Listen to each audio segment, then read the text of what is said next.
자연을 보호하는 이유가 나를 위해서도 아니고 인류만을 위해서도 아니고 전체 생태계를 위해서, 전체 지구 생태계를 위해서 환경을 보호하는 활동을 하는 거라고 볼 수 있어요. 예를 들면은 바디샵 같은 화장품 브랜드에서 동물에 대한 화학 실험을 반대하잖아요. 그런 브랜드를 지지하는 이유가 여러 가지일 수 있어요. 예를 들어 이기적 가치관을 가진 사람은 쿨해 보여. 인스타에 자랑하면 개념 있는 사람으로 칭찬받아. 이타적으로 생각하는 사람은 이 브랜드가 잘 돼야 지역사회도 살고 다양한 브랜드가 잘 되는 바람직한 경제가 되지. 경제 중심으로, 인간의 경제 중심으로 의사결정을 하겠죠. 생태적 가치를 가진 사람의 경우에는 동물을 보호해야지.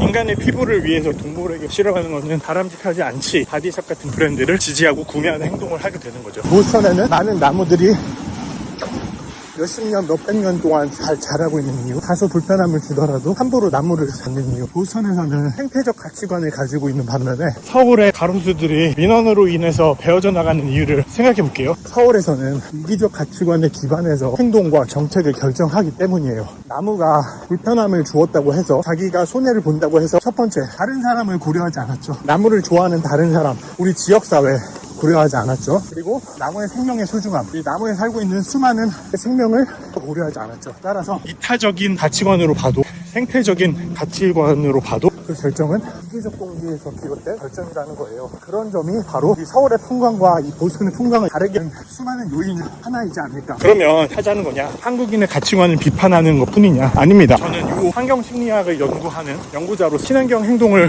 하기 위해 만들기 위해서 이기적 가치관을 벗어나서 이타적 가치관, 더 바람직하게는 생태 가치관을, 생태주의를 가지게 하자는 주장을 하고 있어요. 생태적 가치관을 어떻게 가지냐, 이게 말처럼 쉬운 게 아니잖냐. 맞습니다. 하지만 수많은 연구에 따르면 생태주의적 관점, 생태적 가치관은 충분히 촉진될 수도 있고 길러질 수도 있습니다. 어떻게요? 첫 번째, 마케팅 커뮤니케이션, 메시지들을 통해서 촉진될 수 있어요. 우리 모두가 마음속에는 어느 정도씩 생태주의적 가치관을 가지고 있어요.